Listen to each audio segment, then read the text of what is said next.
নয় না, আমি তোমার সুরক্ষার জন্য একজন পার্সোনাল সিকিউরিটি রাখছি। আমি বাচ্চা না স্যার, আমি নিজেকে সামলাতে পারি। তোমার ক্যালিবার জানি নয়না, কিন্তু এটা নিরাপদ বিষয়। লোকটা আর্মি থেকে রিটায়ার্ড করা ট্রাস্টেড, নাম রাশেদ। কাল থেকে সে তোমার সঙ্গে থাকবে। নয়নার মুখে বিরক্তির ছাপ, কিন্তু কিছু বলল না। পরদিন সকাল 8টা, নয়নার বাসা গুলশানে। নয়না দরজা খুলতেই চোখে পড়ে এক সুপুরুষ, গাঢ় বাদামি রঙের স্কিন, চোখে চুপচাপ দৃঢ়তা, হাতে সাদা ফাইল, পরনে কালো প্যান্ট, সাদা শার্ট আর কাঁধে ব্যাগ। আমি রাশেদ, মেজর রাশেদ ইমরান। আপনাকে অ্যাসিস্ট করার জন্যই এসেছি। তুমি বডিগার্ড তাই না? দরকার হলে তোমাকে ডাকবো। এভাবে দরজা খুলেই ঢুকে যেও না। রাশেদ শান্তভাবে মাথা নাড়ে। আপনার অনুমতি ছাড়া আমি কোথাও ঢুকবো না, ম্যাম। নয়না ভেতরে গেল, কিন্তু তার মাথায় ঘুরপাক খাচ্ছিল লোকটা। এত ঠান্ডা স্বভাব, এত ডিসিপ্লিন, সামান্য একটা দেহরক্ষী এমন শান্তভাবে কথা বলে কিভাবে? অফিসে পৌঁছানোর সময় গাড়িতে বসে নয়না জানলার দিকে তাকিয়ে থাকে, আর রাশেদ পাশে বসে চুপচাপ। সে কথা বলে না, ফোন ঘাটে না, শুধু চারপাশে লক্ষ্য রাখে। হঠাৎ নয়নার ফোনে একটা মেসেজ আসে। তুমি পালাতে পারবে না নয়না, আমি দেখছি সব। নয়নার মুখ ফ্যাকাশে হয়ে যায়। সে কিছু না বললেও রাশেদের চোখে পড়ে যায় ফোন স্ক্রিনের এক ঝলক। সব ঠিক আছে? তোমার চিন্তার কিছু নেই, আমি ডিল করতে পারি। রাশেদ চোখ সরিয়ে নেয়, কিন্তু মনে মনে বুঝে যায় এটা ছোটখাটো বিষয় নয়। দুপুর 2টা, নয়না অফিসের কেবিনে বসে কাজ করছে। হঠাৎ জানলার পাশে ছায়া দেখা যায়। সে চেয়ার থেকে উঠে যায় জানলার কাছে। বাইরে কিছু নেই, কিন্তু ভেতরে অস্থিরতা। রাশেদ দরজায় এসে দাঁড়ায়, চোখে সতর্ক। জানালায় কেউ ছিল? তুমি বাইরে গিয়ে দেখো, কেউ থাকলে পুলিশে দাও। রাশেদ মাথা নেড়ে নিচে নেমে যায়, কিন্তু ততক্ষণে ছায়াটা হাওয়ায় মিলিয়ে গেছে। রাত 9টা, নয়না বাসায় ফিরে দরজা লক করতেই বিদ্যুৎ চলে যায়। হঠাৎ একটা আওয়াজ হয় রান্নাঘরে। সে একা তার বুকের মধ্যে ধকধক করতে থাকে। ধীরে ধীরে ছুরি হাতে নিয়ে এগিয়ে যায়, আর ঠিক তখনই টিংটং, ডোরবেল। সে দৌড়ে দরজা খুলে দেখে রাশেদ দাঁড়িয়ে। আমি যাচ্ছিলাম, হঠাৎ লোডশেডিং দেখে থামলাম। কোনো সমস্যা? নয়না গভীরভাবে তাকায় রাশেদের চোখে। সে বুঝতে পারছে লোকটা সত্যিই দায়িত্ববান। ভয় আর অস্বস্তির মধ্যে সে প্রথমবারের মতো কৃতজ্ঞতা বোধ করে। চলে এসো, হয়তো কিছুক্ষণ থাকলে আমার সাহস বাড়বে। রাশেদ চুপচাপ ভেতরে আসে, ছায়ার মতো নিঃশব্দ। রাত প্রায় 10টা। গুলশানের অভিজাত অ্যাপার্টমেন্ট কমপ্লেক্সের চারদিকে নিস্তব্ধ। নয়না রহমান তার ড্রয়িং রুমে বসে, গায়ে এক হালকা চাদর, চোখে ক্লান্তির ছাপ। বিদ্যুৎ চলে যাওয়ার পর থেকেই তার মনটা অদ্ভুত অস্বস্তিতে ভরে গেছে, যেন কোথাও কেউ আছে, চোখ রেখে আছে তার চলাফেরার উপর। রাশেদ এখন ডাইনিং টেবিলের পাশে দাঁড়িয়ে, তার চোখ সতর্ক, শরীর স্থির। সাবেক আর্মি, তাই এসব পরিস্থিতিতে কিভাবে শান্ত থাকতে হয় সে জানে। তুমি না বলেছিলে বিদ্যুৎ চলে গেলে আমি ভয় পাই না? হালকা তাচ্ছিল্য ভরে বলেন নয়না। রাশেদ একবার তাকায় নয়নার দিকে, তারপর শান্ত গলায় বলে, আপনি ভয় পাচ্ছেন না সেটা আমি জানি, কিন্তু আপনি সতর্ক, এবং সেটা ভয় পাওয়ার চেয়েও ভালো। নয়না একটু হেসে ফেলে। কঠিন এই মেয়েটির মুখে যে হাসি দেখা যাবে সেটা কেউ কল্পনাও করে না, কিন্তু রাশেদের কথায় তার মধ্যে অদ্ভুত এক স্বস্তি কাজ করে। তুমি কোথা থেকে এসেছো রাশেদ? রাঙামাটি। বাহ। আর আর্মিতে? 10 বছর ছিলাম, এরপর ব্যক্তিগত কিছু কারণে অবসর। নয়না আর কিছু জিজ্ঞেস করে না, কিন্তু ব্যক্তিগত কিছু কারণ কথাটা ভেতরেই সে টের পায়। রাশেদের জীবনেও অজানা কোনো ছায়া লুকিয়ে আছে। হঠাৎই দরজার বাইরে শব্দ, যেন কেউ পায়ের চাপ ফেলে দৌড়ে গেল করিডর দিয়ে। রাশেদ সঙ্গে সঙ্গে রিভলভার কোমর থেকে বের করে ফ্লোরে নিচু হয়ে পড়ল। নয়নাকে ইশারা করলো। ভেতরে যান, দরজা বন্ধ করুন। নয়না দরজার পাশে দাঁড়িয়ে, তার মন বলছে সে একা লড়তে পারে, কিন্তু আজ রাতে সে মানতে বাধ্য হচ্ছে তার উপর নির্ভর করাও মাঝে মাঝে বুদ্ধিমানের কাজ। রাশেদ ধীরে ধীরে দরজা খুলে বাইরে তাকালো।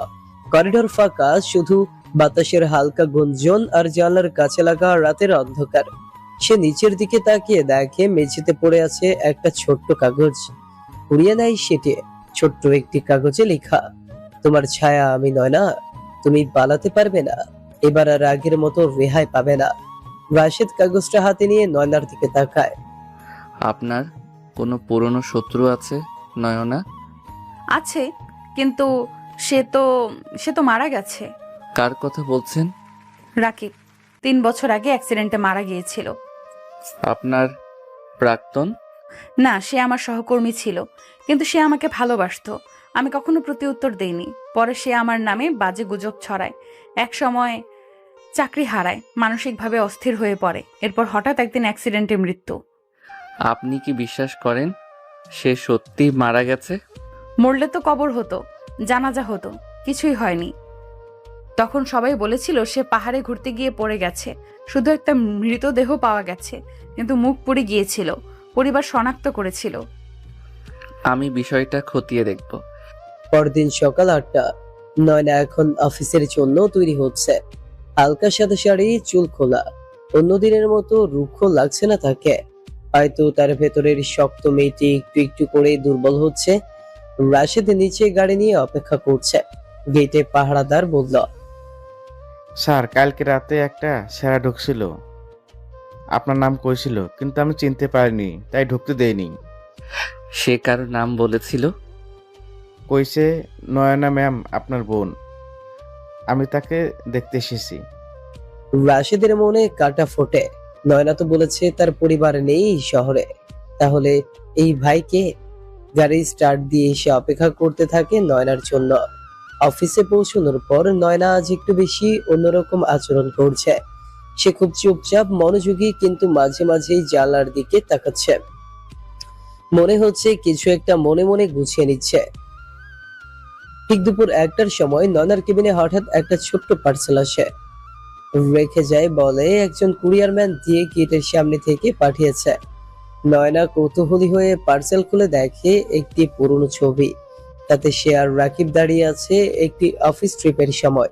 পেছনে লেখা, তুমি কি আমাকে ভুলে গেছো নয়না? নয়নার হাত থেকে ছবি পড়ে যায়। তার চোখে পানি চলে আসে। ঠিক সেই সময় রাশেদ ভেতরে ঢুকে। কি হয়েছে? তুমি থাকবে তো রাশেদ? আমি শুধু বডিগার্ড নই নয়না, আমি তোমার ছায়া, তোমার রক্ষাকর্তা। তোমার পাশে থাকাই আমার দায়িত্ব, আর সেটা আমি শেষ নিঃশ্বাস পর্যন্ত পালন করব।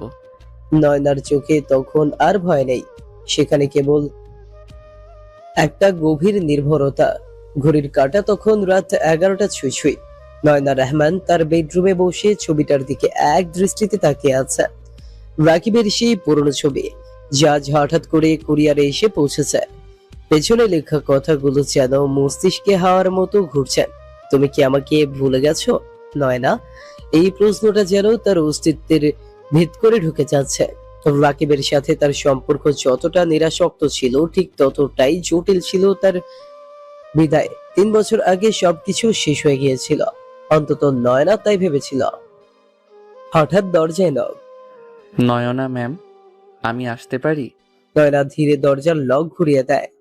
রাশেদ ঢুকে পড়ে, হাতে একটি ল্যাপটপ। আপনাকে বিরক্ত করছি না তো? না, এখন তো আর ঘুম আসে না। এই দেখুন, আমি রাকিবের অ্যাক্সিডেন্টের রিপোর্ট বের করেছি। পুলিশ রিপোর্ট অনুযায়ী পাহাড়ি রাস্তায় বাস উল্টে যায়, 6 জনের মৃত্যু হয়। তাদের মধ্যে একজনের মুখ পুরোপুরি বিকৃত। তার পকেটে পাওয়া যায় রাকিবের আইডি কার্ড। রাশেদ চুপচাপ ল্যাপটপ অন করে কিছু ছবি দেখায়। নয়না চুপচাপ শুনে যায়। রাশেদ আবার বলে, কিন্তু মজার বিষয় হলো, পোস্টমর্টেম রিপোর্টে তার উচ্চতা ছিল 5 ফুট 4 ইঞ্চি, আর রাকিবের অফিস রেকর্ডে লেখা ছিল 5 ফুট 8। মানে দেহটা তার ছিল না? আমার ধারণা কেউ হয়তো রাকিবের মৃত্যু সাজিয়ে উধাও হয়ে গেছে, বা রাকিব নিজেই তার মৃত্যু সাজিয়ে নতুন খেলা শুরু করেছে। নয়না ধীরে ধীরে হাঁটু ভেঙে বসে পড়ে বিছানায়। তার মনে পড়ে রাকিবের চোখ দুটো, যেভাবে তাকাতো যেন ব্লাস্ট করে ফেলবে। তুমি কি ভাবছো রাশেদ? আমি ভাবছি রাকিব আজকাল আপনাকে ফলো করছে, হয়তো সে সব সময় আপনার কাছাকাছি আছে, আপনি সেটা বুঝে উঠতে পারছেন না। তবে কি আমি এই শহরে নিরাপদ নই? আপনি যতক্ষণ আমার সঙ্গে থাকবেন ততক্ষণ কেউ আপনাকে আঘাত করতে পারবে না। নয়না তাকিয়ে থাকে তার চোখে। সেখানে আছে নিশ্চয়তা, প্রতিজ্ঞা আর এক অদ্ভুত প্রশান্তি। পরদিন সকাল, নয়না অফিস যাওয়ার সময় রাশেদ সঙ্গে সঙ্গে গাড়িতে উঠে পড়ে। আজ তার চোখে চোখ, রঙিন চশমা, হাতে ব্ল্যাক হ্যান্ড গ্লাস, কোমরে ফাঁকা জ্যাকেটের নিচে লুকানো ফাঁকা আগ্নেয়াস্ত্র। অফিসে ঢোকার সময় গেটের পাশে এক ছায়ামূর্তি দাঁড়িয়ে ছিল, মুখ ঢাকা, চোখে সানগ্লাস। গাড়ি ঢুকতেই সে দ্রুত মোবাইল কানে নিয়ে চলে যায় অন্য পাশে। রাশেদের চোখ সেখানেই আটকে যায়। চালক, 1 মিনিট, গাড়ি থামান। সে গাড়ি থেকে নেমে ছুটে যায় ওই লোকটার দিকে, কিন্তু তার আগে লোকটা বাইকে চেপে অদৃশ্য। রাশেদ পকেট থেকে ফোন বের করে ছবি তোলে বাইকের নাম্বার প্লেটের। ফিরে এসে নয়নাকে দেখে। আমি ওকে ধরতে পারিনি, কিন্তু নম্বর পেয়েছি। ব্যাকগ্রাউন্ড চেক করব। তুমি ঠিক বলছো তো? আমি ঠিক আছি, কিন্তু আপনি ঠিক আছেন তো? নয়না মাথা নাড়ে। তারপর গাড়ি আবার গন্তব্যের দিকে ছুটে চলে। অফিসের ভেতরে আজ এক নতুন ইন্টার্ন জয়েন করেছে, নাম রিফাত। বয়স কম, চোখে একরাশ উৎসাহ। নয়নার কেবিনে এসে সালাম দেয়। সেলেট ম্যাম, আমি আপনার অধীনে কাজ করতে পেরে গর্বিত। তুমি একা এসেছো? জি ম্যাম, আমার পরিবার চট্টগ্রামে, আমি এখানে একা থাকি। নয়না হালকা হাসে। নয়না চোখ সরায় না তার উপর থেকে। রিফাতের হাসির পেছনে কি লুকিয়ে আছে কিছু, কে জানে। অফিসের অন্য পাশ থেকে রাশেদ নজর রাখছে। সে সবসময় নয়নার চারপাশে অদৃশ্য প্রহরীর মতো উপস্থিত। রিফাতের প্রতিটি অঙ্গভঙ্গি সে পর্যবেক্ষণ করে। সন্ধ্যার সময় রাশেদ নয়নাকে নিয়ে বাসায় ফিরছে। হঠাৎ এক সিগন্যাল দাঁড়ানোর গাড়ির পাশে এসে দাঁড়ায় আরেকটি বাইক। হেলমেট পরা একজন চালক। রাশেদ কিছু একটা অনুভব করে। হঠাৎ সে দরজা খুলে বাইকে ঝাঁপিয়ে পড়ে, কিন্তু বাইক পালিয়ে যায়। ফেরার পর নয়না বলে, এভাবে চলতে থাকলে তুমি নিজেই বিপদে পড়বে রাশেদ। আপনি আমার জন্য চিন্তা করছেন? হয়তো করছি। রাশেদ কিছু বলে না, শুধু দূরে তাকিয়ে থাকে। রাত 12টা। নয়নার ঘরে আবারও দরজার নিচ দিয়ে এক খাম ঢুকিয়ে দেওয়া হয়। তাতে লেখা, তোমার বডিগার্ড তোমাকে রক্ষা করতে পারবে না। আমি ঠিক সময় মতো আসবো। এবার শুধু ছবি না, সত্যিকারের স্মৃতি নিয়ে যাব। নয়নার গলা শুকিয়ে আসে। আর কিছু না ভেবে সে রাশেদের রুমে ছুটে যায়। রাশেদ প্লিজ, আজ রাতে আমার ঘরে থাকো। আমি একা থাকতে চাই না। রাশেদ কিছু বলে না, শুধু মাথা নাড়ে। রাতটা দুইজন একসাথে কাটায়, একজন ভয়ে আর একজন প্রহরায়। নয়না জানে না এই রাশেদ শুধু তার বডিগার্ড না, ধীরে ধীরে সে তার জীবনের প্রতিটি নিঃশ্বাস হয়ে উঠছে। রাত 12:30। নয়নার ঘর অন্ধকার। জানলার পর্দা বাতাসে দুলছে, দেয়ালে ছায়া নাচছে বাতির আলোয়। রাশেদ চুপচাপ বসে আছে সোফায়, নয়না বিছানায়। আজ সে আর ভান করছে না, ভয় পেয়েছে, খুব ভয়।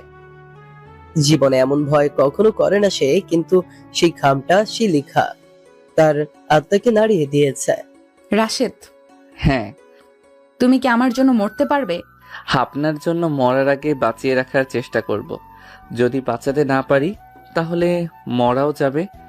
নয়নার চোখে কেমন যেন নরম ভাব ফুটে ওঠে। সে ধীরে বিছানার পাশে জায়গা করে দেয়। এসো এখানে বসো, একা থাকতে ভয় করছে। রাশেদ প্রথমে একটু দ্বিধায় পড়ে। এই ঘরে, এই বিছানায়, এই পরিস্থিতিতে, তা সত্ত্বেও সে এগিয়ে যায়। শুয়ে পড়ে নয়নার পাশে, কিছুটা দূরে পেছনে ঘুরে। তুমি কি ঘুমিয়ে গেছো? না, এখনো না। তাহলে ঘুমিয়ে যাও। আমি চোখ বন্ধ করলেই মনে হচ্ছে কেউ দেখছে আমাকে। আমি এখানে আছি, কেউ কিছু করতে পারবে না। নয়না ধীরে ধীরে তার দিকে ঘুরে আসে। খুব হালকা করে রাশেদের বাহুতে হাত রাখে। রাশেদের শরীরে হালকা কাঁপুনি খেলে যায়। তুমি তো একজন বডিগার্ড, কিন্তু আমি তো তোমায় এখন একটা মানুষ হিসেবে দেখতে শুরু করেছি। নয়নার গলা নিচু, কেমন যেন আবেগ মাখা। রাশেদ কিছু বলে না, এমন কিছু বলার সময় নয়। চোখে ঘুম নামে ধীরে ধীরে, কিন্তু রাতটা ঘুমে নয়। ভোর 5টা। একটা আওয়াজে নয়না জেগে ওঠে। রাশেদ ইতিমধ্যেই জেগে গেছে, তার হাত পিস্তলের কাছে। কি হয়েছে? কেউ ছাদে উঠেছে, শব্দ পেয়েছি।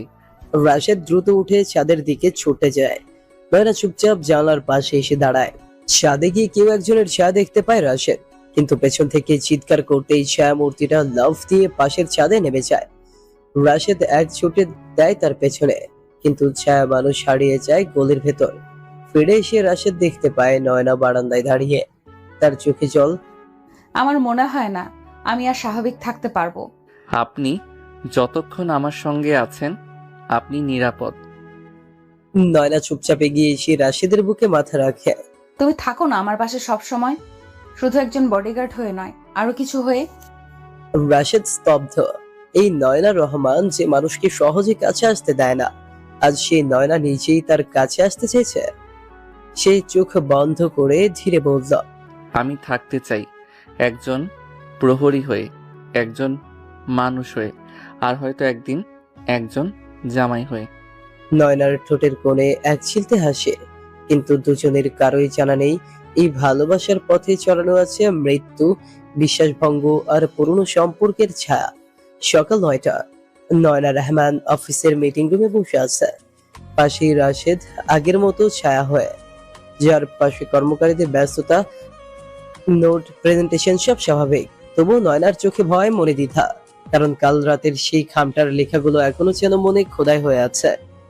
তোমার বডিগার্ড তোমাকে রক্ষা করতে পারবে না। সে চোখ তুলে তাকায় রাশেদের দিকে।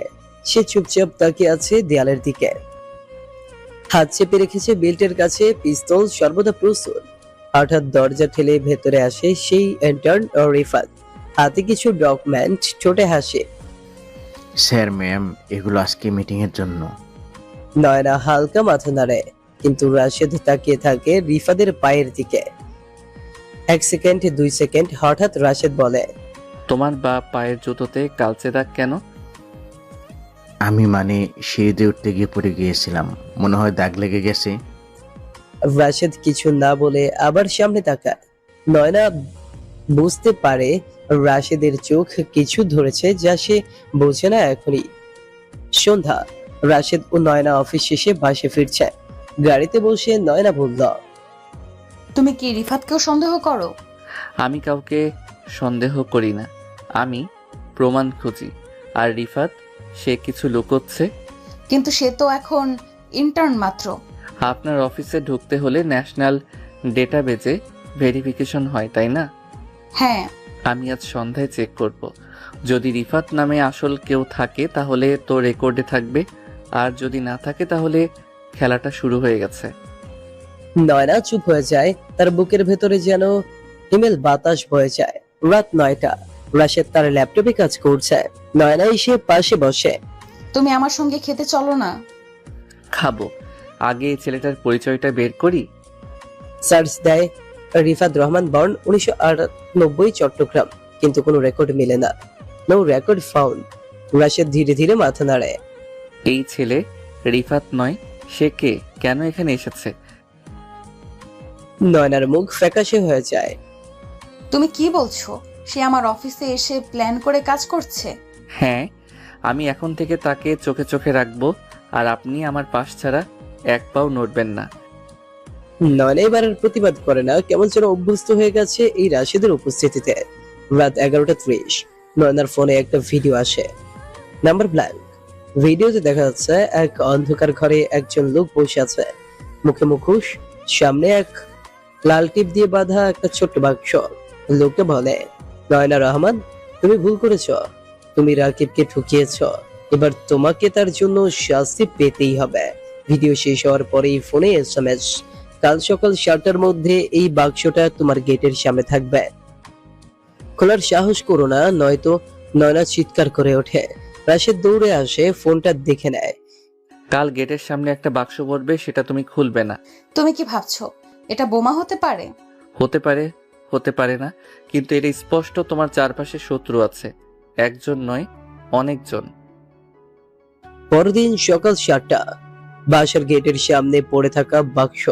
রাশেদ ধীরে ধীরে এগিয়ে যায়, এক্সরে যন্ত্র বের করে স্ক্যান করে বাক্সটা। ভেতরে কিছু তার আর সার্কিট বোর্ডের মতো দেখতে বস্তু। বোমা নয়, কিন্তু এটা একটা ট্র্যাপ। আমি খুলবো, আপনি দূরে থাকুন।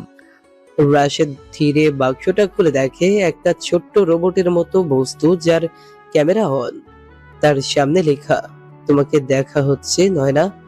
নয়না ভয়ে রাশেদের পেছনে দাঁড়িয়ে বলে, তারা তো আমাদের ঘরের ভেতরে পর্যন্ত নজর রাখছে। আমরা আর বাসায় নিরাপদ নই। এখন থেকে তোমাকে নিয়ে আমি অন্য জায়গায় যাব। তুমি কোথায় নেবে আমাকে? আমার নিজের জায়গায়, যেখানে তোমায় কেউ ছুতে পারবে না। সকাল 9টা। নয়না রহমান ধীরে ধীরে গাড়িতে উঠছে, চোখে সানগ্লাস, মুখে থমথমে ভাব। পাশে রাশেদ গাড়ির ড্রাইভিং সিটে বসে। 3 দিন আগে এই শহর তার নিজের ছিল, এখন সবই অচেনা, ঝুঁকিপূর্ণ। আজ নয়না যাচ্ছে রাশেদের সাথে শহর থেকে অনেক দূরে এক অজানা ঠিকানায়, যেখানে রাশেদ বলে নিরাপদ থাকবে। গাড়ি চলছে হাইওয়ের উপর দিয়ে। নয়না জানলার পাশে মাথা হেলিয়ে বলে, তুমি ঠিক করেছো, আমি তোমার জায়গায় থাকবো, কিন্তু আমি তো জানি না সেটা কোথায়। যেখানে আমার অতীত চাপা পড়ে আছে, মানে? সেখানে কেউ নেই, শুধু আমি আর আমার নীরবতা। আমার মা মারা যাওয়ার পর থেকে আমি ওখানে যাই না, কিন্তু এখন সময় এসেছে। নয়না চুপ হয়ে যায়। দুপুর 12টা। গাড়ি পৌঁছয় এক পুরনো দুতলা কাঠের বাড়ির সামনে। চারপাশে গাছ, নির্জনতা, নিস্তব্ধতা। নয়না গাড়ি থেকে নেমে বলে, এটা তোমার বাড়ি? হ্যাঁ, আমার মা এখানে শেষ নিঃশ্বাস নিয়েছিলেন। আমি তখন বাইরে মিশনে ছিলাম, ওনার লাশের পাশে আমি ছিলাম না। রাশেদের চোখে এক মুহূর্তের জন্য জল সিকমিক করে ওঠে।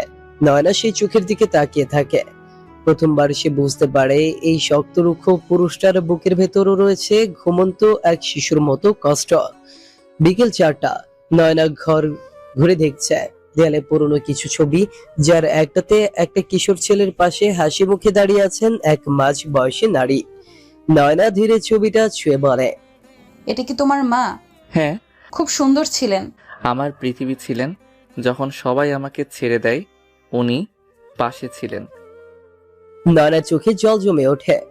তুমি আমাকে এত বিশ্বাস করো কেন রাশেদ? কারণ আপনি আমার জন্য শুধু একজন ক্লায়েন্ট নন, আপনি একমাত্র মানুষ যাকে আমি রক্ষা করতে চাই নিজের ইচ্ছায়। নয়না ধীরে তার কাছে এসে দাঁড়ায়। হঠাৎ তার ফোন বেজে ওঠে। আন্দার নাম্বার। নয়না কল রিসিভ করে। হ্যালো। তুমি নিজেকে লুকাতে পারো নয়না, কিন্তু সময়ের সঙ্গে লুকে থাকা যায় না। আমি আসছি তোমার অতীতকে সামনে এনে দাঁড় করাতে। ফোন কেটে যায়। নয়নার শরীর কেঁপে ওঠে। রাশিদ দৌড়ে এসে ফোনটা নেয়। কি বলেছে? সে বলেছে আমার অতীতকে সামনে আনবে। তাহলে এবার আপনাকেই বলতে হবে, নয়না রহমান, আপনার অতীত কি ছিল? কে এই রাকিব? কেন সে ফিরে এসেছে? নয়না কিছুক্ষণ চুপ থেকে ধীরে ধীরে বলল, রাকিব আমার প্রাক্তন প্রেমিক, কিন্তু সে এখন এক ভয়ঙ্কর অপরাধী। আমি তার বিরুদ্ধে সাক্ষ্য দিয়েছিলাম। সে কারাগারে গিয়েছিল, এখন সে বেরিয়ে এসেছে এবং আমার জীবনটাই তার প্রতিশোধের লক্ষ্য। রাশেদ ধীরে এগিয়ে এসে নয়নার চোখে চোখ রাখে। কেন সে ফিরে আসছে? আমি সব জেনে ফেলেছি। আপনি যা লুকোচ্ছেন তা আজ বলতেই হবে। রাকিব শুধু একজন প্রেমিক ছিল না, সে আমার বিয়ের আগের জীবন, যার সঙ্গে আমি পালিয়ে বিয়েও করেছিলাম। কিন্তু জানতে পারি সে একজন আন্তর্জাতিক অপরাধী, নারী পাচার চক্রের সদস্য। আমি তখন পুলিশের কাছে গিয়ে সব বলি। সে গ্রেফতার হয়। তারপর আমি তার কাছ থেকে মুক্তি চাই, কিন্তু সে প্রতিশোধের আগুনে পুড়ছিল। এখন সে ফিরেছে। তাহলে এবার ওর খেলা শেষ হবে। রাত 10টা। রাশেদ ঘরের ছেলে বসে পাহারা দিচ্ছে। নয়না ঘরের ভেতরে ঘুমোতে পারছে না। বাইরের বাতাসে ঠান্ডা, ভেতরে উত্তেজনার আগুন। নয়না উঠে আসে ছাদে। ঘুমাওনি? ঘুম আমার জন্য নয় আপু, এখন পাহারা দেওয়ার সময়। তুমি আমাকে এখনো আপু বলো? রাশেদ একটু চমকে তাকায়। নয়না ধীরে এসে রাশেদের পাশে বসে। আমি চাই তুমি শুধু বডিগার্ড না থাকো, আমি চাই তুমি থাকো আমার পাশে, একজন মানুষ হয়ে, একজন স্বামী হয়ে। আপনি চাইলে আমি জীবনও দিতে পারি। জামাই হয়ে থাকা তো অনেক সহজ। নয়নার মুখে হাসি ফোটে। তার হাত ধীরে রাশেদের হাত খুঁজে পায়। আর তখনই একটা গুলির শব্দ। দুজনেই চমকে ওঠে। নিচের দিক থেকে চিৎকার ভেসে আসে। রাশেদ দৌড়ে নেমে আসে নিচে। গেটের বাইরে একটা ছোট্ট চিরকুট পড়ে আছে। পরেরটা নিশানা মিস করবে না। রাশেদ দাঁড়িয়ে থাকে, চোখে আগুন। খেলা শুরু হয়ে গেছে। এবার শেষ পর্যন্ত আমি খেলবো নয়নার জীবন বাঁচাতে, আর নিজেকে প্রমাণ করতে যে আমি শুধু বডিগার্ড না, আমি ওর সবকিছু।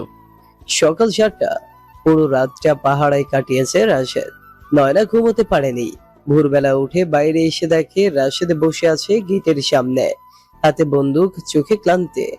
নয়না ধীরে কাছে এসে বলে, চলো ভেতরে গিয়ে একটু ঘুমাও, আমি ঠিক আছি। ঘুম এখন আমার বিলাসিতা নয়। তুমি তো মানুষ রাশেদ, মেশিন না। রাশেদ একটু হাসে। কিন্তু আপনাকে বাঁচাতে হলে আমাকে মেশিনই হতে হবে। নয়না চুপ হয়ে যায়। তার ঠোঁটে এক প্রশ্ন যা বলা হয়নি কিন্তু চোখে লেখা। তুমি কি শুধু আমার বডিগার্ড থাকবে নাকি আমার জীবন সঙ্গী হবে? দুপুর 2টা। রাশেদ ফোনে কথা বলছে একটা লোকের সঙ্গে। তুমি নিশ্চিত রাকিব এখানে আসছে? রাশেদ ফোন কেটে ঘরে ফিরে আসে। নয়নার দিকে তাকিয়ে বলে, তাকে আমি শেষ করব, আর আপনি তখনই মুক্তি পাবেন যখন সে থাকবে না। নয়না এগিয়ে এসে রাশেদের সামনে দাঁড়ায়। রাশেদ, আমি আর পালাতে চাই না, আমি এবার লড়তে চাই তোমার সাথে, তোমার পাশে। আপনি কি জানেন যার বিরুদ্ধে আপনি দাঁড়াতে চাইছেন সে কতটা ভয়ঙ্কর? জানি, কিন্তু তুমি আমার পাশে থাকলে ভয় কেটে যাবে। রাশেদের চোখে একটা কিছু বদলে যায়। এক পাশে প্রেম, এক পাশে দায়িত্ব। সে জানে একটা সময় এই দুটো পথ মিলবে না। সন্ধ্যা 6টা। রাশেদ ও নয়না এখন একসাথে রওনা দেয় শহরের দিকে। উদ্দেশ্য রাফিদের ফাঁদে পা না দিয়ে তাকে ফাঁদে ফেলা। নয়না নিজের পুরনো অফিস যাবে, যেখানে রাকিব তাকে নজর রেখেছে বলে সন্দেহ। গাড়িতে নয়না ধীরে বলে, তুমি সবসময় আমার জন্য নিজের জীবন বাজি রাখো কেন? কারণ আপনি শুধু একজন সুরক্ষার দায়িত্ব নয়, আপনি আমার বুকের ভিতরের একটা অনুভব। তবে কেন এখনো দূরে থাকো? কারণ আমি জানি আপনাকে পাওয়ার জন্য আগে আমাকে সব বিপদ মুছে ফেলতে হবে, তারপর আমি জামাই হয়ে ফিরে আসব মাথা উঁচু করে। তাহলে আজ রাতের পর সব ঠিক হয়ে যাবে, আমি প্রতিজ্ঞা করছি। রাত 9টা। নয়নার পুরনো অফিস। ঘরটা অন্ধকার, কেবল একটা ল্যাম্প চলছে। নয়না সেখানে বসে। রাশেদ ছাদে পজিশনে। হঠাৎ দরজায় ধীর শব্দ। দরজা খুলে রাকিব প্রবেশ করে। চুলগুলো এলোমেলো, চোখে ভয়ঙ্কর ঠান্ডা। অবশেষে তুমি এসেছো নয়না। তুমি যা বলার বলো, আমি পালিয়ে যাব না। তুমি আমার জীবনটা নষ্ট করেছো, এখন আমি তোমারটা ছিনিয়ে নেব। রাকিব সামনে এগিয়ে আসে। নয়না পেছনে হাঁটে। ঠিক সেই মুহূর্তে বন্দুকের ঠান্ডা গলা শুনে হাত তুলো রাকিব। রাশেদ ছাদের উপর থেকে লাফিয়ে নেমে এসেছে, পয়েন্ট ব্ল্যাঙ্কে বন্দুক তাক করা। রাকিব হাসে। তুমি কি ভাবছো আমি একা এসেছি? তুমি ভুল ভাবছো, এবার আমি একা আসিনি, আর আমি আমার সাহস আর ভালোবাসা নিয়েই এসেছি। হঠাৎ চারপাশ থেকে রাকিবের লোকজন বেরিয়ে আসে। 5 থেকে 6 জন। রাশেদ বন্দুক ঘুরিয়ে এক এক করে সবার দিকে তাক করে। নয়না ঘরের এক কোণে গুটিয়ে যায়। তীব্র গোলাগুলি শুরু। রাশেদ একের পর এক লোক নামিয়ে ফেলছে, কিন্তু একজন রাকিব নয়নার দিকে দৌড়ে যাচ্ছে। রাশেদ চিৎকার করে, নয়না নিচু হয়ে যাও। সে গুলি ছুড়ে। লোকটা পড়ে যায়। অবশেষে ঘরে শুধু রাকিব আর রাশেদ। দুজনের চোখে চোখ। রাকিব বন্দুক তোলে, রাশেদও তোলে। একটা গুলির শব্দ, কয়েক সেকেন্ড নীরবতা। রাকিব পড়ে যায়। বুক থেকে রক্ত গড়িয়ে আসছে। রাশেদ দৌড়ে নয়নার কাছে যায়। তুমি ঠিক আছো? তুমি গুলিবিদ্ধ হলে? না, এটা শুধু তোমার জন্য। আমি শেষ নিঃশ্বাসেও তোমাকে ভালোবাসবো। নয়না কাঁদছে। তার চোখে আর কোনো ভয় নেই। সে ধীরে রাশেদের বুকের ওপর মাথা রাখে। তুমি আমার বডিগার্ড ছিলে, এখন আমার জীবনের জামাই হয়ে থাকো। আমি তোমাকে ছাড়া আর কিছুই চাই না। রাশেদ নয়নার চোখে তাকায়। এই যুদ্ধ শেষ নয়না, এবার শুধু আমাদের জীবন শুরু হবে। রাত 11টা। পুরো ঘটনা শেষ। নয়নার চোখে ক্লান্তি আর ভালোবাসার ছাপ। রাশেদের হাত শক্ত করে ধরে আছে সে। তারা এখন হাসপাতালে, কারণ রাশেদের ডান কাঁধে গুলির আঁচ লেগেছে। আহত না হলেও একরকম চেপে রাখা রক্তের চাপ। নয়না নার্সকে বলল, আর একটা ব্যান্ডেজ লাগিয়ে দিন, খুব বেশি নড়াচড়া করছে। আমি ঠিক আছি নয়না ম্যাম। চুপ থাকো, এখন আমি শুধু সিনিয়র ম্যাম না, তোমার কিছু বেশি কিছু। তুমি তো সবসময় রাগী ছিলে, আজ এত মায়াবতী হলে কিভাবে? তোমার জন্য। আমার জন্য? তুমি যে আমার জন্য নিজের জীবন বাজি রেখেছো, সেই ঋণ আমি ভালোবাসা দিয়ে শোধ করব। রাশেদ মুচকি হাসে। সকাল 9টা। হাসপাতাল থেকে বের হতেই দুইজন পুলিশ সামনে এসে দাঁড়ায়। মিস্টার রাশেদ খান, জি। আপনাকে থানায় নিয়ে যেতে হবে। কাল রাতে একটি গুলি চালানোর ঘটনা তদন্ত চলছে। কিন্তু সে ছিল একজন অপরাধী। আমার গুলি আত্মরক্ষার জন্য ছিল। জানি, তবে নিয়ম অনুযায়ী আপনাকে কিছু প্রশ্ন করা যাবে। দয়া করে আমাদের সাথে চলুন। নয়না সামনে এসে দাঁড়ায়। সে আমার বডিগার্ড, সে আমার প্রাণ বাঁচিয়েছে। আপনি চাইলে আমি নিজের সাক্ষ্য দেব। আপনার সাক্ষ্য প্রয়োজন হবে ম্যাম। আপনি একজন প্রভাবশালী ব্যক্তি। আমরা সঠিক তদন্ত করতে চাই। রাশেদ নয়নার কাঁধে হাত রাখে। চিন্তা করো না, আমি ঠিক থাকবো। নয়না চুপ হয়ে যায়, তার চোখে জল। না, রাশেদ বসে আছে এক খালি ঘরে। অফিসার জিজ্ঞেস করে, আপনার কাছে বন্দুক ছিল কিভাবে? আমি প্রাক্তন আর্মি মেম্বার, আমার লাইসেন্স আছে। ঘটনার সময় আপনি একা ছিলেন? না, নয়না ম্যাম ছিলেন। তাকে আক্রমণ করতে এসেছিল ওরা। আপনার বিরুদ্ধে কোনো অভিযোগ নেই, তবে অফিসিয়াল রিপোর্ট শেষ না হওয়া পর্যন্ত আপনি শহর ছেড়ে যেতে পারবেন না। বিকেল 4টা। নয়না তার বাসায় এসেছে। দরজায় দাঁড়িয়ে তার মা। তুই কোথায় ছিলি এতক্ষণ? মা, আমি হসপিটালে ছিলাম রাশেদের সঙ্গে। রাশেদ, এই বডিগার্ডটা, এখন তুই বলবি ওই তোর বর? হ্যাঁ মা, আমি তাকে ভালোবাসি। ও আমার জন্য জীবন দিয়েছে। শ্রেণীভেদ তুই বুঝিস না। সে এক বডিগার্ড। লোকজন কি বলবে? নয়নার রেগে ওঠে। লোকজন কি বলবে না বলবে মা, আমি কাকে ভালোবাসি সেটাই বেশি গুরুত্বপূর্ণ। আমি যদি একজন বডিগার্ডকে ভালোবাসি, তাতে অন্যদের সমস্যা কোথায়? এই বাড়িতে ওর জন্য কোনো জায়গা নেই। তাহলে আমি এই বাড়ির দরজাই বন্ধ করে দেব, কিন্তু ওকে ছেড়ে যাব না। বাবা, আমি জানি, কিন্তু আমি জানি রাশেদ শুধু বডিগার্ড না, ও আমার জীবনের সাহস। রাতে নয়না রাশেদের সাথে থানায় দেখা করতে আসে। তুমি ঠিক আছো? হ্যাঁ, আমি এখন মুক্ত, কিন্তু এক প্রশ্ন ঘুরছে মাথায়। তুমি কি এখনো আমার পাশে থাকবে যদি সবাই তোমার বিরুদ্ধে যায়? তুমি ছিলে আমার ঢাল, এখন আমি হব তোমার ঢাল। কেউ থাকুক বা না থাকুক, আমি আছি। রাশেদ ধীর করে নয়নার হাত ধরে। তাহলে আমাদের এখন শুরু করতে হবে এক নতুন যুদ্ধ। পরদিন নয়না তার নিজের বাসা ছেড়ে চলে যায়। সে এক রেন্টে থাকা ছোট ফ্ল্যাটে ওঠে। রাশেদও সেখানে এসে ওঠে, কিন্তু আলাদা ঘরে। তুমি এখানে থাকছো কেন? তোমাকে নিরাপদ রাখতে হবে। এই যুদ্ধ এখনো শেষ হয়নি। আমরা এখন একসাথে। আমি চাই না তুমি আমার দূরত্বে থাকো। নয়না, তুমি জানো তো আমি তোমার জীবনে সম্মান চেয়েছি, সুযোগ চেয়েছি। আমি তোমাকে পেতে চাই, পুরো সমাজের সামনে, বিয়ের মাধ্যমে, লুকিয়ে নয়। তুমি আমার জীবন হয়ে গেছো রাশেদ। এই সমাজকে বদলাতে হলে শুরু করতে হবে আমাদের গল্প দিয়েই। সকাল 10টা। ঢাকা কোর্ট। আজ নয়না আর রাশেদের গোপনে বিয়ের দিন। কেউ জানে না, পরিবার না সমাজ। এই ভালোবাসার সাক্ষী কেবল কোর্টের রেজিস্ট্রি অফিসার আর দুজন ঘনিষ্ঠ বন্ধুর সাক্ষ্য। নয়নার পরনে হালকা লাল সালোয়ার কামিজ, মুখে সূক্ষ্ম মেকআপ, চোখের মাঝে ভেসে আছে এক অজানা স্বপ্ন, যেখানে ভালোবাসা, সাহস আর প্রতিবাদের নাম একটাই, রাশেদ। রাশেদ পরেছে ধবধবে পাঞ্জাবি আর কালো ওয়েস্টকোট। আজ সে বডিগার্ড নয়, নয়নার স্বামী হতে যাচ্ছে। রেজিস্ট্রির টেবিলে বসে রাশেদ ধীরে নয়নার হাত ধরে। তুমি জানো তো এই পথ কঠিন। তোমার হাত থাকলে আমি যে কোনো কঠিন পথেও হেঁটে যেতে পারবো। কলমটা হাতে তুলে সই করে নয়না। রাশেদও করে। কিছু মুহূর্ত চিরকালীন হয়ে যায়, এটাও তেমন এক মুহূর্ত। দুজন একে অপরের দিকে তাকায়, মুচকি হাসেন। তাদের ভালোবাসা আজ কাগজে নাম লেখালো, কিন্তু হৃদয়ে তো সেই প্রথম রাত থেকেই লেখা ছিল। সন্ধ্যা 6টা। গোপনে ভাড়া করা একটি ছোট ফ্ল্যাট, একটা ছোট ঘর, কিন্তু সাজানো। বিছানায় ফুল চড়ানো, চারপাশে মোমবাতি, হালকা লাইটিং।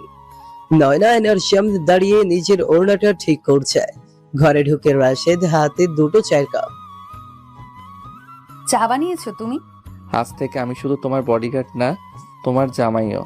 তাই কাজ শিখছি। নয়না হেসে ফেলে। তুমি এমন করলেই আমি ভয় পাই।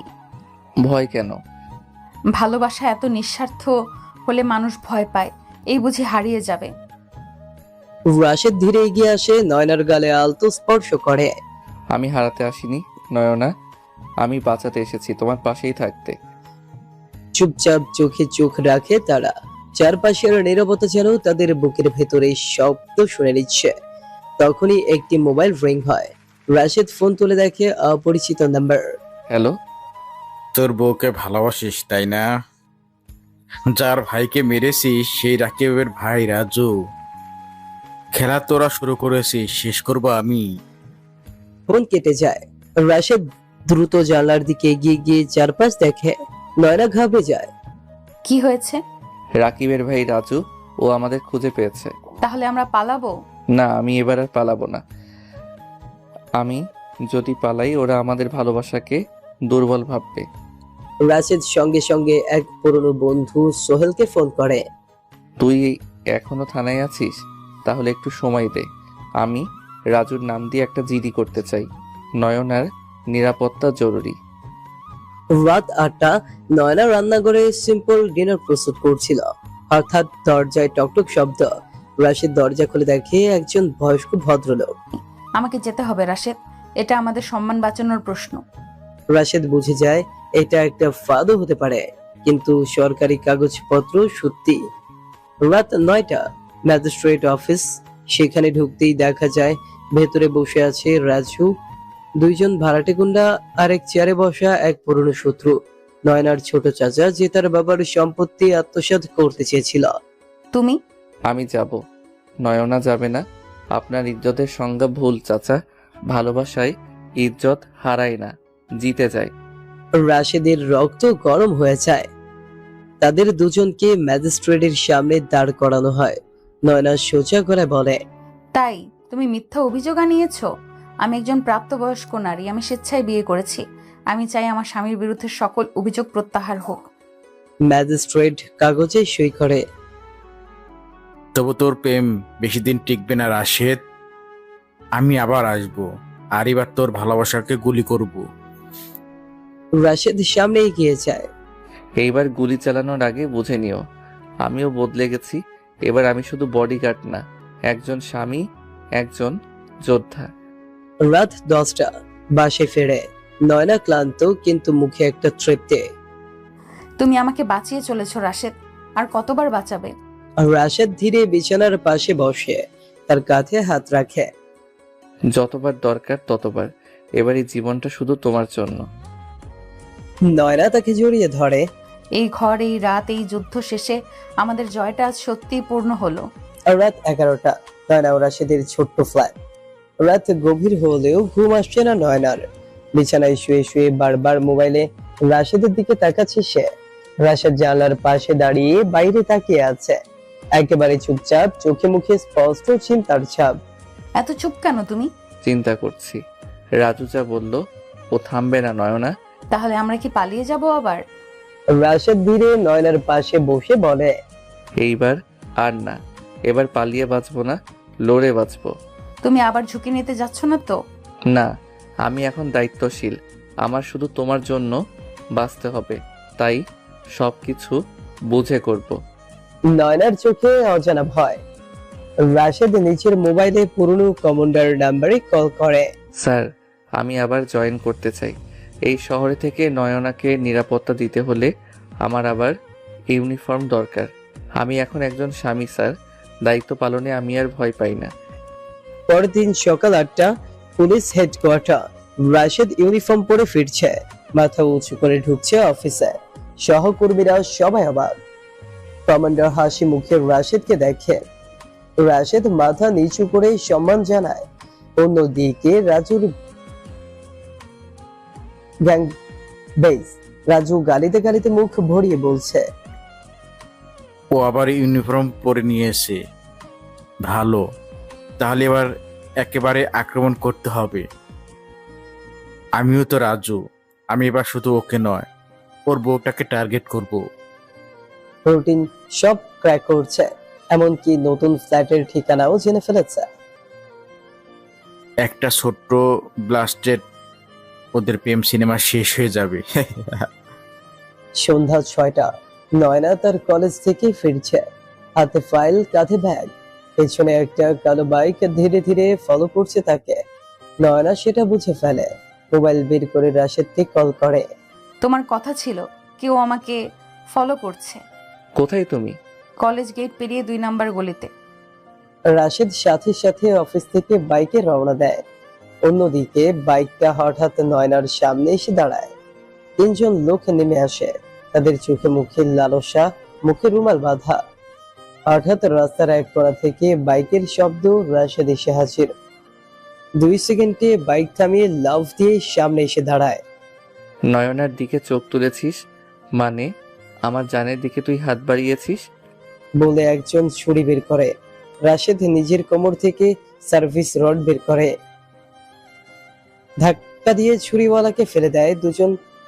অন্যজন ঝাঁপিয়ে পড়ে। রাশেদ অন্য একজনকে মাটিতে ফেলে দিয়ে কোনো দিয়ে ঘাড়ে আঘাত করে, আরেকজনকে হেডবাট মেরে ফেলে দেয়। নয়না কাঁপছে, তবুও রাশেদের পেছনে এসে দাঁড়ায়। তুমি ঠিক আছো? তুমি ঠিক আছো কিনা সেটাই বড় কথা। রাশেদ 3জনকেই ধরে থানায় পাঠিয়ে দেয়। রাত 9টা, বাসা। রাশেদ চুপ করে বসে আছে, নয়না ওর কাঁধে বসে মাথা এলিয়ে আছে।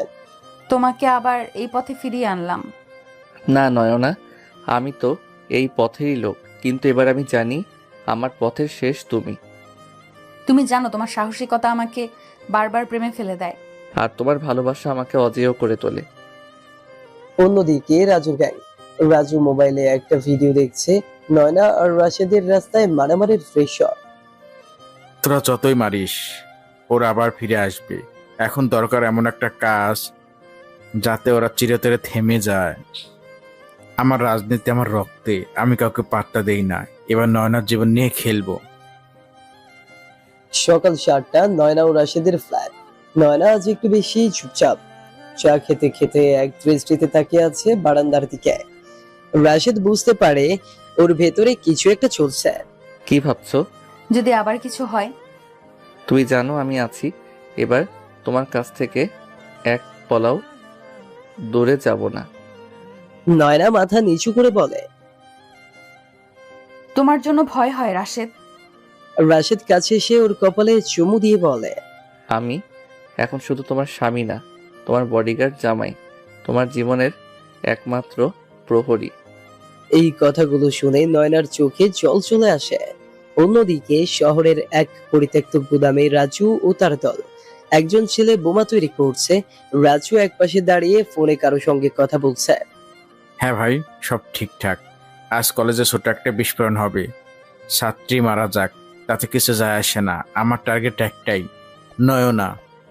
রাজু হেসে ওঠে, একটা ঠান্ডা নির্মম হাসি। সকাল 9টা, নয়নার কলেজ। কলেজে আজ কিছুটা চাপা উত্তেজনা। হঠাৎই কিছু ছাত্রছাত্রী বলতে থাকে যে আজ নাকি কাউকে বাইরে অচেনা লোক ঘোরাফেরা করতে দেখা গেছে। নয়না কনফারেন্স রুমে একটা মিটিং এ ব্যস্ত। রাশেদ বাইরে অপেক্ষা করছে বাইকে বসে, চোখে সানগ্লাস, কানে ছোট হেডফোন, স্ক্যানার অন করা। এদিকে তার মোবাইলে এক পুলিশ অফিসার কল করে। রাশেদ ভাই, একটা তথ্য পেলাম। কেউ একজন আজ বিকেলে কলেজ বিস্ফোরণের প্ল্যান করেছেন। তুমি কি নিশ্চিত? হ্যাঁ ভাই, রাজুর গ্যাংয়ের একজন আমাদের লোককে মুখ ফুসকে বলে ফেলেছে। রাশেদ সঙ্গে সঙ্গে বাইক থেকে নেমে কলেজের ভেতর দৌড় দেয়। নয়না, নয়না কোথায়? ছাত্রছাত্রীরা হতভম্ব। রাশেদ সোজা কনফারেন্স রুমে ঢোকে। নয়না অবাক। এই তুমি হঠাৎ? চলো এখান থেকে। কিন্তু রাশেদ হাত ধরে টেনে বের করে নেয়। একই সময়ে কলেজের পেছনের ওয়াশরুমের নিচে প্ল্যান করা ছোট একটা টাইম ডিভাইস টিকটিক করে চলছে। আর মাত্র 5 মিনিট। রাশেদ ছুটতে ছুটতে কলেজের প্রিন্সিপালকে জানায়। এখনই পুরো বিল্ডিং খালি করে ফেলুন, এখনই বিস্ফোরণ হতে যাচ্ছে। প্রিন্সিপাল আতঙ্কে মাইক অন করে ছাত্রছাত্রীদের বাইরে যাওয়ার নির্দেশ দেয়। হট্টগোল, দৌড়াদৌড়ি। নয়না রাশেদের হাত শক্ত করে ধরে রাখে। আমার জন্য তুমি এত ঝুঁকি নিচ্ছ কেন? কারণ তুমি শুধু একজন সিনিয়র ম্যাডাম নও, তুমি আমার জীবন। 9:30। সবাই যখন বাইরে এসে দাঁড়িয়েছে, একটা ছোট বিস্ফোরণ হয় কলেজের ওয়াশরুমের কাছে। বিস্ফোরণ ছোট হলেও ভয়ানক শব্দ হয়। সবাই চিৎকার করে আতঙ্কে দৌড়াতে থাকে। রাশেদ কলেজে ঢুকে আগুন নিয়ন্ত্রণে আনতে শুরু করে। ফায়ার সার্ভিস এসে যায়। একটা ছোট ঘটনা হলেও বুঝিয়ে দেয় এটা ছিল সতর্কবার্তা। নয়না তখনও স্তব্ধ, রাশেদের বুকের সাথে জড়িয়ে আছে। তুমি না থাকলে আমি আজ হয়তো বাঁচতাম না। রাশেদ ওর চোখে তাকিয়ে বলে, তুমি এখন জানো আমি শুধু তোমাকে ভালোবাসি না, আমি তোমার জন্য জীবন দিতেও রাজি। আমাকে কখনো ছেড়ে যেও না, প্রমিস মি। I promise. যতক্ষণ তুমি আছো আমি আছি, যতক্ষণ শ্বাস আছে আমি তোমার পাহারাদার। অন্যদিকে রাজু রাগে পাগল। ওরা জানলো কিভাবে? কে আমাদের খবর দিল? যাকে পেলে আমি টুকরো টুকরো করে দিব। রাজু টেবিলের উপর হাত দিয়ে মারতে মারতে চিৎকার করে ওঠে। রাশিদকে থামাতে না পারলে আমার রাজনীতি শেষ। সন্ধ্যায় নয়না ও রাশেদ বাসায়। নয়না রাশেদের জন্য রান্না করছেন। খুব সাধারণ কিন্তু মমতায় ভরা এক থালা ভাত, ডাল আর ডিম ভাজা। রাশেদ খেতে খেতে বলে, এই খাবারের স্বাদ আমার মার হাতের রান্নাকেও হার মানায়। তোমার ভালোবাসায় এই রান্না স্বর্গের মতো হয়। দুজনের চোখে এখন এক ধরনের গভীরতা। ভয়, মৃত্যু আর ভালোবাসার মাঝখান দিয়ে তারা যেন আরো কাছাকাছি চলে এসেছে। তুমি এক সময় আমাকে ভয় পেতে, মনে আছে? হ্যাঁ, কিন্তু এখন আমি তোমাকে হারাতে ভয় পাই। তোমার জন্য জীবন দেব, তবু তোমার চোখে কান্না দেখতে পারবো না। নয়নার চোখে জল টলমল। একসময় মেজাজি সিনিয়র ম্যাম ছিল সে, এখন ভালোবাসে ভেজা এক নারী মন। টেবিলে দুজনের ব্যবহৃত থালাগুলো এখনো পড়ে আছে। নয়না সোফায় বসে টিভিতে খবর দেখছে, খবরটা মনোযোগ দিয়ে শুনছিল। আজ কলেজে একটি ছোট বিস্ফোরণের ঘটনা ঘটে যা স্থানীয়দের আতঙ্কিত করে তোলে। পুলিশ সূত্রে জানা যায় কোনো উগ্রপন্থী দলের সম্পৃক্ততা থাকতে পারে। রাশেদ তখন বারান্দায় দাঁড়িয়ে সিগারেটের ধোঁয়ায় মুখ ঢেকে ফেলেছে। নয়না আস্তে পেছন থেকে এসে বলে, ফিরে এসো রাশেদ, আমি তোমায় হারাতে চাই না। রাশেদ সিগারেট ফেলে দিয়ে বলল, আমার মন বলছে খেলা সবেমাত্র শুরু হয়েছে, রাজু থামবে না, আর এখন সে অন্যভাবে আসবে। মানে? সে এবার কাছের কাউকে ব্যবহার করবে, আমাদের বন্ধুকে, সহকর্মীকে। বিশ্বাসঘাতক আসবে ভেতর থেকেই। নয়নার শরীর শিউরে উঠল। পরদিন সকাল রাশেদ কলেজে নয়নার সঙ্গে পৌঁছায়। আগের দিনের ঘটনার পর এখন কলেজে পুলিশি পাহারা বাড়ানো হয়েছে, কিন্তু তার মধ্যেই কেউ একজন নজর রাখছে রাশেদের চলাফেরার ওপর। কলেজে নয়নার সহকর্মী সুবাইর এসে বলে, রাশেদ ভাই, বড় সাহসী কাজ করেছেন আপনি। ভাই, দায়িত্ব ছিল, করতে হয়েছে। জুবাইর হাসি, কিন্তু তার হাসির মধ্যে কিছুটা অস্বাভাবিকতা ছিল। অদূরে রাজু ফোনে কথা বলছে। ওখানে ঢুকে গেছে আমার লোক। ও লোক আমাদের বন্ধু সেজে সব খোঁজখবর আনবে। বিকেল 5টা, নয়না তার কেবিনে কাজ করছে। জুবাইর এসে ঢোকে। নয়না ম্যাম, আজ একটু বাইরে যেতে পারেন? একটা স্কুলের সেমিনারে আমাদের প্রতিনিধি হয়ে আপনাকে যেতে হবে বলেছে কমিটি। এখন রাশেদ তো আসেনি। আমি আসি তো, আপনি একা যাচ্ছেন না। নয়না একটু দ্বিধায় পড়ে, কিন্তু রাজি হয়। রাশেদ তখন কলেজের বাইরে ফোনে ব্যস্ত। রাস্তা সন্ধ্যা 6টা। জুবাইর নয়নাকে তার গাড়িতে করে নিয়ে যাচ্ছে। গাড়িটা একটা অচেনা রাস্তার দিকে ঘুরে গেল। এই রাস্তা তো আমাদের গন্তব্য নয়। আসলে একটু শর্টকাট। নয়নার মনে কেমন একটা অস্বস্তি তৈরি হয়। আমি রাশেদকে কল দিচ্ছি। নেটওয়ার্ক নেই, বাইরে আসলে দিবেন। কিন্তু নয়না খেয়াল করে ফোনে কোনো নেটওয়ার্কই নেই। অন্যদিকে রাশেদ হঠাৎ নয়নার কল না পেয়ে চিন্তিত হয়ে ওঠে। জুবাইরকে কল দেয়, ফোন অফ। পুলিশ ইনফর্মারকে ফোন করে ট্র্যাক করতে বলে। রাশেদের শরীর ঝাঁকুনি খায়। বাইকে চড়ে ছুটে যায় সেই দিকে যেদিকে জুবাইর যাচ্ছে। একটি ফাঁকা গুদামে নয়নাকে নিয়ে যাওয়া হয়। জুবাইর গাড়ি থামিয়ে দরজা খুলে বলে, নেমে আসুন ম্যাম, এখন রাজু ভাইয়ের সাথে দেখা করতে হবে। নয়নার গা কাঁপতে থাকে। তুমি বিশ্বাসঘাতক। আমি শুধু টাকার জন্য কাজ করি ম্যাম, দেশপ্রেম বা ভালোবাসা আমার জন্য না। একজন গ্যাং মেম্বার এসে নয়নার হাত চেপে ধরে নিয়ে যায় ভেতরে। রাজু সামনে এসে দাঁড়ায়। আমার নয়না ম্যাম, আজ তুমি আমার অতিথি। কতদিনের শত্রুতা মেটাবো আজকে। রাশেদ তোমাকে ছাড়বে না। রাশেদ, ও এখানে তো আমাকে খুঁজতে থাকবে, আর আমি তোমাকে নিয়ে।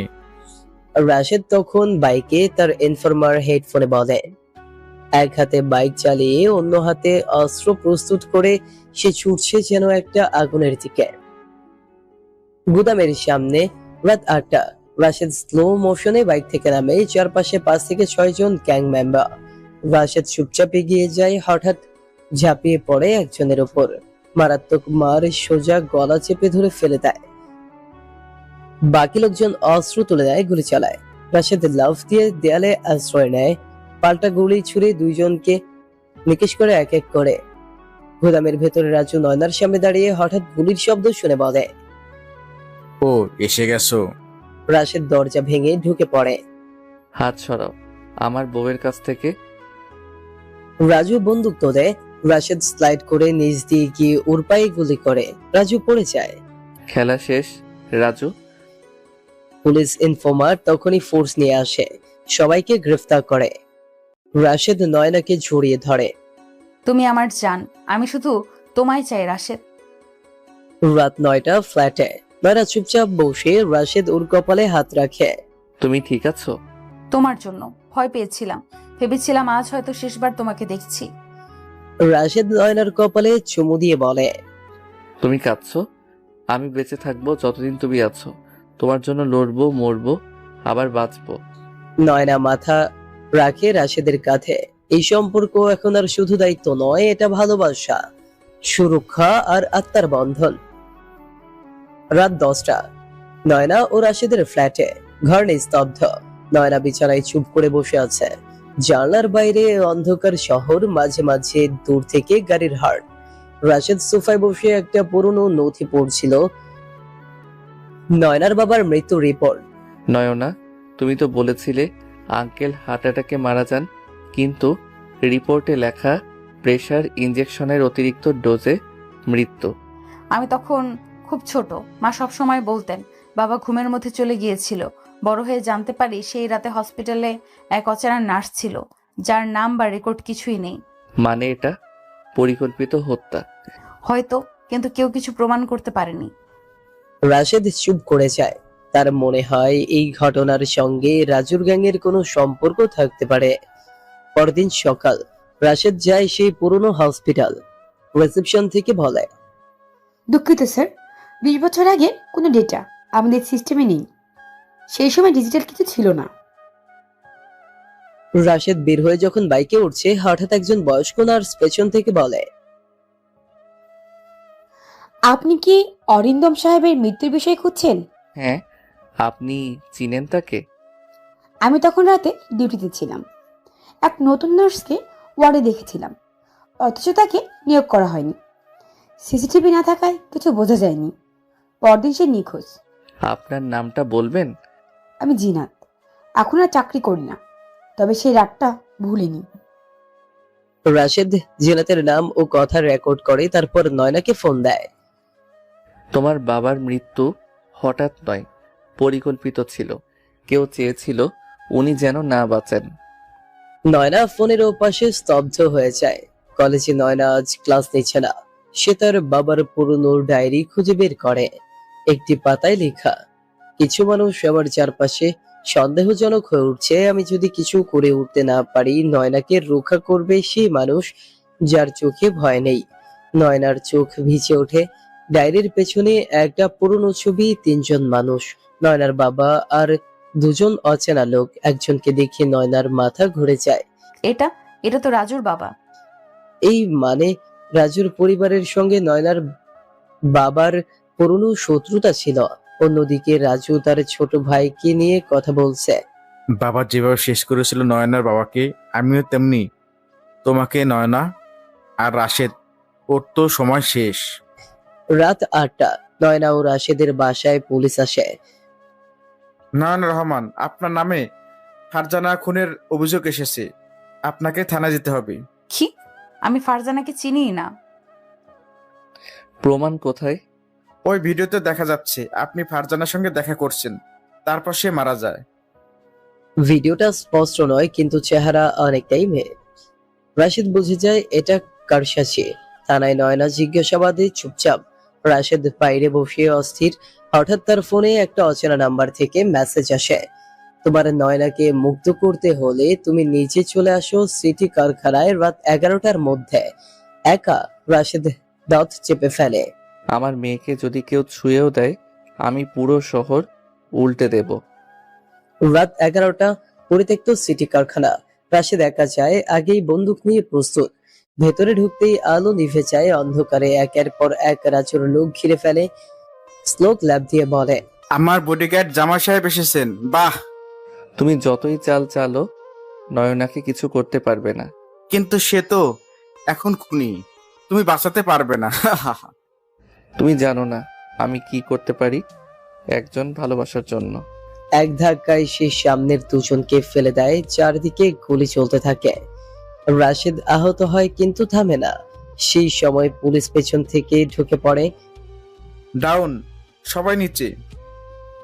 রাশেদ পুলিশ ইনফরমারকে আগেই খবর দিয়ে রেখেছিল। রাজু পালানোর চেষ্টা করে, রাশেদ তার পথ আটকে দেয়। তোমার বাবার অপকর্ম তুমি আজ নিজে বহন করলে। তুই পারবি না আমাকে ধরতে। চেষ্টা তো করছি। রাশেদ তার বন্দুক তুলে রাজুর পায়ে গুলি করে। রাজু চিৎকার করে পড়ে যায়। পুলিশ তাকে গ্রেফতার করে। রাশেদ হাঁপাতে হাঁপাতে বাইরে বেরিয়ে আসে। পরদিন সকাল, নয়না মুক্ত। পুলিশ জানায় ভিডিওটা ভুয়া ছিল, বানানো। রাশেদ নয়নার হাত ধরে বাড়ি ফিরছে। দিতে পারবে না। নয়না চোখে জল এনে বলে, আমার বাবার কথাই ঠিক, তিনি বলেছিলেন ভয় যার চোখে নেই সেই রক্ষা করবে আমাকে। তুমি সেই মানুষ রাশেদ। দুজনের হাত এক হয়ে যায়। রাজু এখন জেলে, কিন্তু সবকিছু শেষ হয়ে যায়নি। একটা রহস্য থেকেই যায়, রাজুর বাবা কেন নয়নার বাবাকে মারতে চেয়েছিল। এই প্রশ্নের উত্তরেই হয়তো লুকিয়ে আছে পরবর্তী ভয়ঙ্কর অধ্যায়ের শুরু। সকাল 8টা, নয়না ও রাশেদের ফ্ল্যাট। এক রাত আগের ভয়াবহতা কাটিয়ে নয়না শান্ত। রান্নাঘরে বসে চা খাচ্ছে। রাশেদ জানলার পাশে দাঁড়িয়ে দূরের আকাশ দেখছে, কিছু একটা ভাবছে। মনে হচ্ছে নয়নার মা আর রাজীব করিমের মাঝে ছিল কিছু বিশেষ সম্পর্ক। অন্যদিকে জেলে রাজু বসে আছে চুপচাপ। তার কাছে আসে একজন উকিল, কানে কানে বলে। রাজু চোখ লাল করে বলে, আমি যে কোনো শাস্তি মাথা পেতে নেব, কিন্তু বাবার নাম অপমান চলবে না।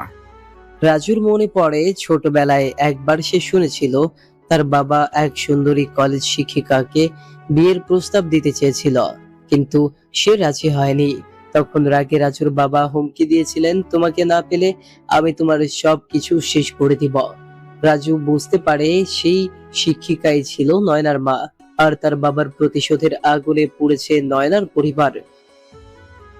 পরদিন নয়না ও রাশেদ যায় তার পুরনো গ্রামের বাড়িতে। নয়নার ছোট মামা এখনো সেখানেই থাকেন। তারা খোঁজ নিতে আসেন যদি কিছু পাওয়া যায় অতীতের ক্লু। মামা বলেন, সাহেব আলীর বাড়ি, পুরনো কাঠের ঘর, সে এখন পৌর। রাশেদ পরিচয় দিয়ে বলে, চাচা, আপনি কি 20 বছর আগের কিছু চিঠি রেখেছেন? সাহেব আলী ধীরে হাসে। সে ধীরে ধীরে একটা ছোট্ট কাঠের বাক্স খুলে বের করে একটা চিঠি। চিঠিটা পড়লে, প্রিয় রোজি, তোমার চোখে যখন তাকাই মনে হয় আমি আর কিচ্ছু চাই না। তুমি যদি আজও রাজি হও আমি তোমাকে এই শহর ছেড়ে নিয়ে যাব। অরিন্দম তোমার জন্য নয়, আমি তোমার আর তুমি আমার। চিঠিটা পড়ে নয়নার চোখ ঝাপসা হয়ে যায়। রাশেদ ধীরে বলে, তোমার মাকে ভালোবাসতেন রাজীব করিম, কিন্তু সে ভালোবাসা ছিল একপাক্ষিক, আর তার এই হীন চেষ্টা তোমার বাবার জীবন কেড়ে নেয়। নয়না স্তব্ধ হয়ে থাকে। তারা শহরে ফিরে আসে, কিন্তু একটি ভয়ঙ্কর চিঠি বাড়ির দরজায় পড়ে থাকে। তুমি যতই গভীরে যাও ততই তোমার শিকড় পচে যাবে। এবার তোমাকে হারাতে হবে নয়নার জন্য রাশেদ। নয়না চিঠি তুলে দেখে নিচে লেখা, আর রাশেদ চোয়াল শক্ত করে ফেলে। রাজুর ভাই রবি, এবার সে চাইছে প্রতিশোধ নিতে। রাত 8টা, নয়না ও রাশেদের ফ্ল্যাট। সন্ধ্যার অন্ধকার ঘন হয়ে এসেছে। বাসার বাতাসে একটা চাপা উত্তেজনা, অজানা শঙ্কা। নয়না ঘরে বসে পুরনো চিঠিগুলো আবার পড়ছে, চোখে জল। রাশেদ বারান্দায় দাঁড়িয়ে ফোনে কথা বলছে। রাশেদ, দুটা গুলির শব্দ। চিৎকার করে ডাকে নয়না। রাশেদ দৌড়ে এসে তাকে মাটিতে ফেলে দেয়, নিজের শরীর দিয়ে ঢেকে রাখে। আরেকটা গুলি জানলার কাঁচ ভেঙে ভেতরে ঢোকে। রাশেদ পাশের টেবিল থেকে পিস্তল নিয়ে বারান্দায় ছুটে যায়। ছাদে কাউকে দেখতে পায় না, কিন্তু দৌড়ের শব্দ শুনতে পায়। কে ছিল? গোলাপি রঙের হুডি পরা একজন ছিল, সে খুব চটপটে। নয়না ঘর থেকে চিৎকার দেয়। আমার মনে হয় সে রবি, রাজুর ভাই। নয়না হাল ছাড়ে না।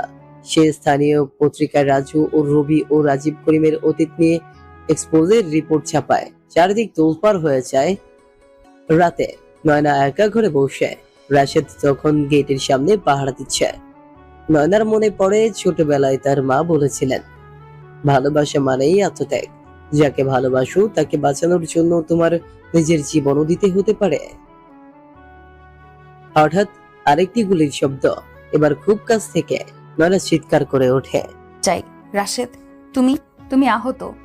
তুমি ঠিক আছো তো?